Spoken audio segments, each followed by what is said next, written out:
2021 में मैंने वक्फ एक्ट को चैलेंज किया था। उस समय सुप्रीम कोर्ट ने हमसे पूछा था कि आपकी कितनी ज़मीन पे वक्फ बोर्ड ने कब्जा कर लिया है। मैंने सुप्रीम कोर्ट को कहा था कि ये कोई पर्सनल इंटरेस्ट लिटिगेशन नहीं है, ये पब्लिक इंटरेस्ट लिटिगेशन है। यहाँ हमारे ज़मीन पे कब्जा होने का मतलब नहीं है, पूरे देश में वक्फ बोर्ड ज़मीन कब्जा कर रहा है। और मैं उस समय मुझे जो जानकारी थी कि भारत में 10 लाख एकड़ ज़मीन पे वक्फ बोर्ड ने कब्जा किया हुआ है। हालांकि बाद में अभी पार्लियामेंट में पता चला अब तो 40 लाख एकड़ ज़मीन पे वक्फ बोर्ड ने दावा ठोक रखा है। जब मैंने वो नोट्स पढ़ने की कोशिश की तो उस समय मुझे माननीय सुप्रीम कोर्ट ने अपना नोट्स पढ़ने से मना कर दिया था और ये कहा था कि जो कानून है वो केवल एकेडमिक तरीके से चैलेंज नहीं हो सकता है, आपको इस्टेब्लिश करना पड़ेगा कि वक्फ बोर्ड अपनी पावर का मिसयूज़ कर रहा है। जब हमने नोट्स दिखाना चाहा, हमने बताना चाहा कि हाँ मंदिरों पे कब्जा हो रहा है, गाँव पे कब्जा हो रहा है, सड़क के किनारे कब्जा हो रहा है, तो नोट्स भी नहीं पढ़ने दिया और मजबूरी में मुझे अपनी PIL वापस लेना पड़ा। मैं दिल्ली हाई कोर्ट गया। दिल्ली हाई कोर्ट ने 2022 में सरकार को नोटिस जारी किया। उसके बाद देश भर में 120 से ज़्यादा PIL फाइल हो गई पूरे देश में। अब जब नया वक्फ कानून आया और उस नए कानून के खिलाफ इमरान प्रताप गढ़ी, ओवैसी जी, अमानुल्लाह खां जी, पर्सनल लॉ बोर्ड, मदनी जी, ये सब लोग जब सुप्रीम कोर्ट आए तब सुप्रीम कोर्ट ने उनसे किसी भी याचिकाकर्ता से यह नहीं पूछा कि आपके पूर्वजों ने कितनी ज़मीन वक्फ किया है और आपके पूर्वजों ने जो ज़मीन वक्फ किया है उसमें से कितनी ज़मीन सरकार ने इस कानून को उपयोग करके वापस ले लिया। हमसे पूछ रहे थे कि वक्फ बोर्ड ने आपकी कितनी ज़मीन पे कब्जा कर लिया, और जब दूसरी तरफ आज ओवैसी जी और बाकी लोग कह रहे हैं कि सरकार सारी ज़मीन ले लेगी, सरकार सारी ज़मीन ले लेगी, तब एक भी बार नहीं पूछा कि आप मुझे कोई एक एग्जाम्पल बताइए कि जहां पे सरकार ने नए कानून का उपयोग करके कोई भी वक्फ प्रॉपर्टी वापस लिया हो। और धड़ाधड़ सुनवाई शुरू हो गई। एक भी याचिकाकर्ता से ये नहीं कहा कि आप हाई कोर्ट जाओ, क्योंकि 120 याचिकाएं पूरे देश में पेंडिंग पड़ी हुई हैं। इसलिए मुझे कई बार लगता है कि कहीं न कहीं हम लोगों के साथ सुप्रीम कोर्ट के अंदर सौतेला व्यवहार किया जाता है। और उसका सबसे बड़ा कारण यह है, जब मैंने national minority commission act challenge किया उस समय सुप्रीम कोर्ट ने कहा था हाई कोर्ट जाओ।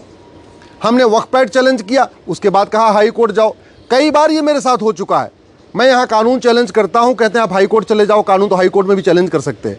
लेकिन वहीं दूसरी तरफ यहाँ पे 70 से ज़्यादा याचिकाएँ आ गई, उस पर सुनवाई भी हो गई, कानून को स्टे करने की मांग हुई, अब उस पर भी सुनवाई हो रही है, आगे भी सुनवाई होगी, सरकार से जवाब भी मांगा जा रहा है। और एक इसमें पूरे डिस्कशन में एक सबसे बड़ी दुर्भाग्यपूर्ण बात यह रही कि वक्फ बोर्ड को हिंदू बोर्ड के साथ तुलना की जा रही है, जबकि हिंदू बोर्ड के पास वो अधिकारी नहीं है जो वक्फ बोर्ड के पास है।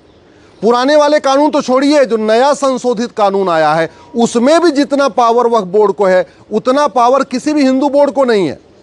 हिंदू बोर्ड के पास तो मंदिर चलाने के लिए पैसा भी नहीं है। सच्चाई तो यह है कि जो चढ़ावा आता है मंदिरों में वो हिंदू बोर्ड नहीं लेता, वो सरकार लेती है। वहीं दूसरी तरफ वक्फ बोर्ड के पास पूरी की पूरी जो मस्जिद है, जो चर्च है, जो मस्जिद है उसको चलाने का भी पूरा उनके पास अधिकार है। दूसरा, वहाँ जो चढ़ावा आता है वो भी पूरा लेते हैं और प्रॉपर्टी का भी राइट है। किसी भी हिंदू बोर्ड के पास कोई प्रॉपर्टी राइट नहीं है। लेकिन माननीय सुप्रीम कोर्ट के जज दोनों की तुलना एक साथ करते आ रहे हैं। हिंदू बोर्ड, आज तक हिंदू बोर्ड ने किसी भी मुस्लिम की ज़मीन पे नोटिस भेज के उस पर अपना दावा नहीं ठोका, लेकिन दूसरी तरफ वक्फ बोर्ड ने हिंदुओं की ज़मीनों पे नोटिस भेज के कब्जा कर लिया। आज तक किसी भी हिंदू बोर्ड ने ये नहीं कहा कि ये ज़मीनें, जो मस्जिद है, जो बाकी चीज़ें ये हमारी हैं। वहीं दूसरी तरफ तमिलनाडु के 1500-2000 साल पुराने मंदिरों को वक्फ बोर्ड ने दावा ठोक दिया। तो दोनों की तुलना करना ही अपने आप में गलत है, लेकिन तुलना हो रही है। सीधे सीधे हिंदू बोर्ड से पूछ रहे हैं कि अच्छा आप इसमें मुस्लिम को रख सकते हैं क्या? वक्फ बोर्ड के बारे में अगर दो आदमी बाहर से आ रहे हैं तो कम से कम ये भी तो देखना चाहिए कि हिंदू बोर्ड और वक्फ बोर्ड में कितना अंतर है। यहाँ तुलना आम और बबूल की हो रही है, यहाँ तुलना आम और इमली की हो रही है। दोनों में बिल्कुल डिफरेंस है। और जो सबसे बड़ी दुख की बात यह है कि ये जो कहा जा रहा है कि जो 150 साल 200 साल पुरानी जो मस्जिद बनी है उसका कागज़ कहाँ से आएगा? अरे हजारों साल पहले भगवान श्री राम भगवान श्री राम का जहाँ जन्म हुआ उसका कागज़ अगर मांगा जा सकता है तो 150-200 साल पुराने मस्जिद का कागज नहीं मांगा जा सकता है क्या?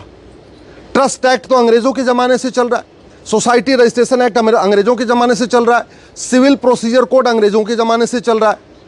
और जितने हिंदू, जैन, बौद्ध, सिख कोई भी दान कर रहे थे तो वो बाकायदा रजिस्ट्रेशन करा रहे थे, चाहे वो अग्रवाल धर्मशाला बन रही थी, चाहे मारवाड़ी धर्मशाला बन रही थी, चाहे जैन धर्मशाला बन रही थी, चाहे बिरला मंदिर बन रहा था। ये सब आज से नहीं बन रहा है, अरे अंग्रेज़ों के ज़माने के पहले से बन रहा है, और सब लोग प्रॉपर रजिस्ट्रेशन करा रहे थे। तो मुस्लिम क्यों नहीं करा रहे थे? ये सारा का सारा छूट केवल मुस्लिम्स के लिए रहेगा क्या? और अगर आज की डेट में अगर मुस्लिम्स को छूट दिया जा रहा है वक्फ बाई यूज़र का, कि भाई ठीक है जहां आप यूज़ कर रहे हैं तो वक्फ बाई यूज़र हो गया, तो फिर दान बाई यूज़र क्यों नहीं होना चाहिए? चैरिटी बाई यूज़र क्यों नहीं होना चाहिए? हिंदुओं के लिए मंदिर बाई यूज़र क्यों नहीं होना चाहिए? अगर हम कहीं पे भी 100 साल 50 साल से पूजा कर रहे हैं तो हमसे फिर कागज़ क्यों मांगा जाता है? क्या काशी का जो विवाद है वो बिना कागज़ के हल होगा क्या? मथुरा, भद्रकाली, भोजशाला, अटाला का विवाद केवल मंदिर बाई यूज़र के आधार पे होगा या कागज़ देख के होगा? मैं आशा करता हूं कि माननीय सुप्रीम कोर्ट जब हिंदू बोर्ड और वक्फ बोर्ड की तुलना करेगा तो कम से कम ये ध्यान रखेगा कि दोनों के अधिकारों में ज़मीन आसमान का अंतर है, दोनों की पावर में ज़मीन आसमान का अंतर है। और चलो हिंदुओं के पास बोर्ड तो है, हिंदुओं के पास ट्रिब्यूनल कहाँ है? मुस्लिम्स के पास तो वक्फ ट्रिब्यूनल भी है, उनका मुकदमे का फैसला वक्फ ट्रिब्यूनल में होता है। हिंदुओं के लिए अपना हिंदू ट्रिब्यूनल तो नहीं है, क्रिश्चियन के लिए अपना क्रिश्चियन ट्रिब्यूनल नहीं है, जैन के लिए अपना जैन ट्रिब्यूनल नहीं है, बौद्ध के लिए अपना बौद्ध ट्रिब्यूनल नहीं है, पारसी के लिए अपना पारसी ट्रिब्यूनल नहीं है, यहूदियों के लिए अपना यहूदी ट्रिब्यूनल नहीं है, लेकिन मुस्लिम के पास वक्फ ट्रिब्यूनल है। तो कहीं ना कहीं आम और इमली की तुलना की जा रही है, कहीं ना कहीं ये पूरी तुलना ही गलत हो रही है, जो हिंदू बोर्ड की तुलना मुस्लिम बोर्ड के साथ हो रही है। ये पूरी तरीके से नाइंसाफ़ी है। और हम लोगों की याचिका अगर देश भर के अलग अलग हाई कोर्ट में है तो माननीय सुप्रीम कोर्ट को यहाँ सुनने की बजाय यहाँ जो याचिका करता आए थे उनसे भी पूछना चाहिए था कि आपके पूर्वजों ने कितनी ज़मीन वक्फ किया, नया कानून बनने के बाद सरकार ने कितनी ज़मीन आपकी वापस ले लिया, और तीसरा जब 120 याचिकाएं कोर्ट में पेंडिंग हैं अलग अलग हाई कोर्ट में, तो फिर आप सुप्रीम कोर्ट क्यों आए हैं? आप भी हाई कोर्ट जाइए।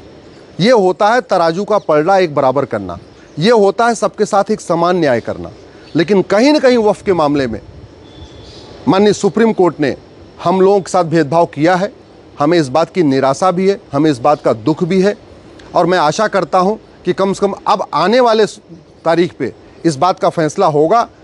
या तो हम लोगों की जो 120 याचिकाएं हैं वो भी सुप्रीम कोर्ट आए और पहले हम लोगों की सुनवाई हमें सुना जाए, क्योंकि हम 2021-22 से लड़ रहे हैं, या तो जो हमारी सुप्रीम कोर्ट में याचिका थी उसी को रिवाइव कर दिया जाए, पहले हम लोगों को सुन लिया जाए। हम पुराने कानून को ख़त्म करने की मांग कर रहे हैं तो पहले उस पर सुनवाई हो जाए, उसके बाद नए कानून पे सुनवाई हो, क्योंकि सीरियल में हम तो पहले से आए हुए हैं यहाँ पे। ऐसे नहीं होना चाहिए।